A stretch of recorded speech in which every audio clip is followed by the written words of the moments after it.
my mom and my brother. As you can see, my mom's a gimp. Pull it way back. And they're going to have an arm wrestle. So here you go.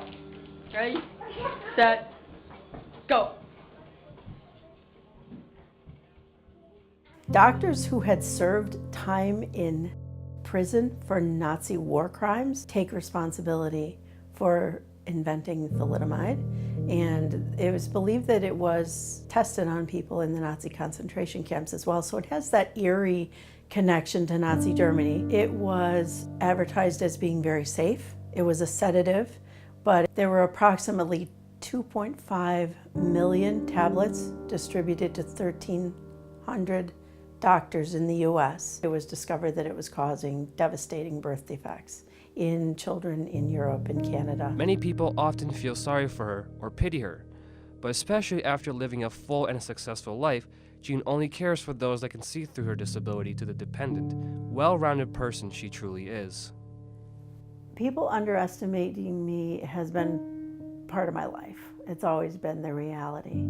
And at this point in my life, I don't really have time for those people. The struggles that I do recall all had to do with discrimination and being underestimated and undervalued for what I could contribute to society. And my education was very poor. I was going to elementary school in Kentucky, and it was a segregated school. Only children with disabilities were allowed to go. It was at her new school in New York where Jean began to shape herself into the person she would become. Once again, we found ourselves at a meeting where we were being told, oh, this area has the most wonderful school that can accommodate all of your daughter's needs. After my parents had carefully selected this community, I got to go to school in the city to a segregated situation. I can tell you that was the best thing that ever happened to me though. I got a very, very well-rounded exposure to a lot of different people, and I loved that. I honestly can say I was not bullied, and the reason I think that is that I'm the kind of person that finds humor in just about everything, and I was always beating people to the punch at laughing. It was also in Jean's early years of schooling that she and her family realized how great of an artist she was. 9th grade, I won a Scholastic Art Award. It was kind of a significant award.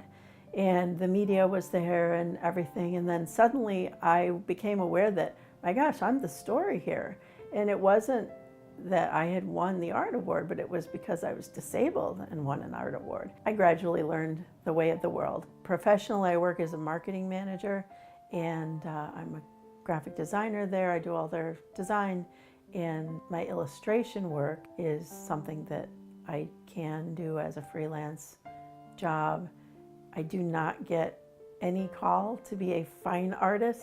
After college, before Jean became a marketing manager for the Villa of Hope, she started a family that would eventually grow to become 4 kids. I love my role as a mother, and it was just wonderful. Everything was a production line with twins. One day in preschool, when I was invited to go to the Mother's Day brunch and my twin sons were there, I did think, I'm like, oh my gosh, all these kids are gonna see me. I'm gonna sit down at this table here, and the kids are gonna wonder what the heck is going on. And indeed, when the kids all came in, all the mothers were sitting down, several kids noticed me and they said, who are you? What happened to you? What happened to your arms? And then there was a barrage of questions. And I was a little bit at a loss, but my son Jake, he's the one that stood up and all of a sudden at the table, and he said, listen to me, everyone.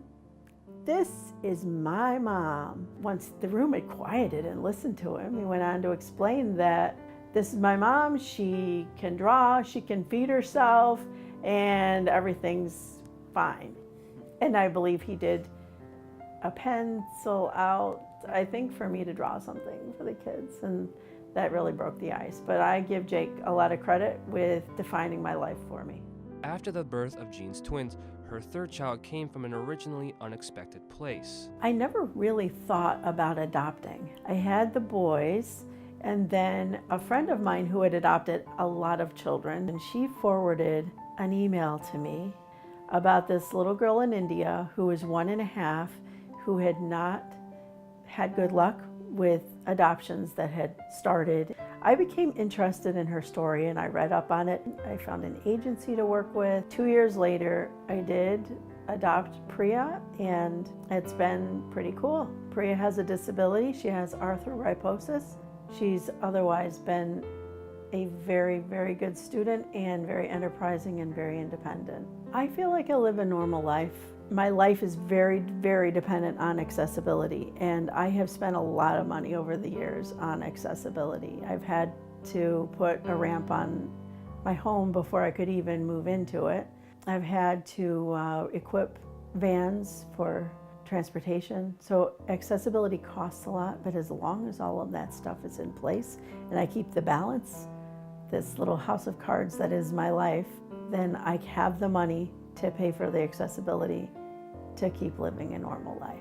I do occasionally wonder if I'm going to be able to work until I'm done working. You know, I think I kind of want to retire later rather than earlier, but I don't know if my disability is going to take me in a different direction. So there's some uncertainty there. Today, Jean is more successful, comfortable, and content in everything that she does than she has ever been, and truly doesn't feel as though she lives all that differently from anyone else.